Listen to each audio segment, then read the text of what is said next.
Hello everyone. तो हम लोग शुरुआत कर रहे हैं इलेक्ट्रिक चार्जेस एंड फील्ड की। तो चलिए शुरू करते हैं। सबसे पहले हम लोग बात करेंगे कुछ यूनिट एंड डायमेंशंस की। तो यूनिट एंड डायमेंशन निकालना कोई बहुत बड़ा काम नहीं है। इलेक्ट्रिक फील्ड यानी कि आपको फॉर्मूला पता होना चाहिए, वो अपने आप निकल जाएगा, है ना।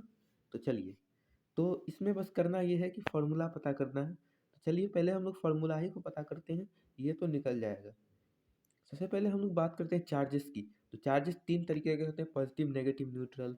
उसके बाद फिर चार्ज को जो हम लोग डेवलप करते हैं किस तरीके से करते हैं, चार्जिंग बाय फिक्शन, रबिंग करके इलेक्ट्रॉन का ट्रांसफर होता है, प्रोटॉन का भी ट्रांसफर होता ही नहीं है। ठीक है। चलिए अब बात करते हैं कि क्यू।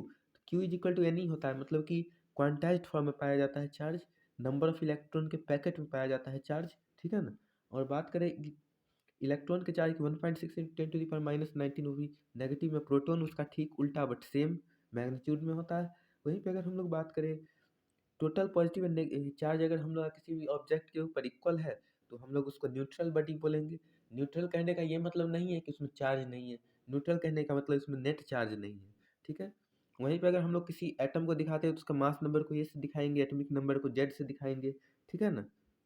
अब देखिए कूलम्ब फोर्स क्या होता है, एक ऐसा फोर्स होता है जो दो चार्ज के बीच में लगता है। ग्रेविटेशनल फोर्स क्या होता है, ऐसा दो फोर्स होता है जो मास के बीच में लगता है। कूलम्ब फोर्स बोथ डायरेक्शन में लग सकता है, यानी कि अट्रैक्शन भी हो सकता है, रिपल्सन भी हो सकता है, यानी पॉजिटिव भी हो सकता है, नेगेटिव भी हो सकता है। वहीं अगर हम लोग बात करें दो चार्ज क्यू और क्यू नॉट है जिसको सेपरेट किया है, तो यहाँ पे कूलम्ब फोर्स क्या लग रहा है, के Q1 Q2/r²। ठीक है ना। और एप्सिलॉन नॉट क्या है हम लोग का, यहाँ पे डाई इलेक्ट्रिक कॉन्स्टेंट है, 1/4 पाई एप्सिलॉन नॉट को ही तो हम लोग के बोलते हैं। ठीक है ना। इसीलिए मैंने अभी के बोला। और बात करें एप्सिलॉन नॉट का, तो उसका वैल्यू होता है 8.85 इंटू 10⁻⁻12। और याद रखेंगे अगर 1/4 पाई एप्सिलॉन नॉट निकालना हो तो 9 इंटू 10⁻9 बोल देंगे डायरेक्ट। और एप्सिलॉन नॉट क्या है हम लोग का, नेचुरल कांस्टेंट है या फिर परमिटिविटी ऑफ फ्री स्पेस है, यानी कि एक तरीके का फिक्स्ड क्वांटिटी है। ठीक है ना। अब बात करते हैं प्रिंसिपल ऑफ सुपरपोजिशन की, यानी कि net charge is vector sum of all the individual charges present, sigma of all the charges present. Force is net force vector sum of all the forces given there. ठीक है ना। तो हम लोग का क्या आता है यहाँ से, फोर्स का ये आता है। और हम लोग यहाँ पे बता देते हैं फोर्स क्या आता है, के Q1 Q2 into R2 - R1 vector by R²। ठीक है, ये आता है। ठीक है। चलिए, इलेक्ट्रिक फील्ड क्या होता है, एक चार्ज होता है, एक यहाँ पे चार्ज होता है, यहाँ से कुछ दूरी पे हम लोग का एक फील्ड बनाता है। ये मान लीजिए कि ये 1 कूलम का चार्ज है जो कि रखा हुआ है, और ये कोई क्यू चार्ज है जो कि 1 कूलम से ज़्यादा का चार्ज है। और इसीलिए क्या हो रहा है कि ये इस चार्ज को अपने तरफ फोर्स लगाने की कोशिश कर रहा है, बट ये तो 1 कूलम है। तो इसके लिए तो ये कुछ इस तरीके से हम लोग का फील्ड के तरीके से फोर्स दिखेगा, यानी कि कितना दूरी है जहाँ तक फोर्स लग सकता है। इलेक्ट्रिक फील्ड का प्रॉपर्टी अब हम लोग पढ़ेंगे। पहले एक और फॉर्मूला पता होना चाहिए, फोर्स इज इक्वल टू होता है क्यू इंटू ई।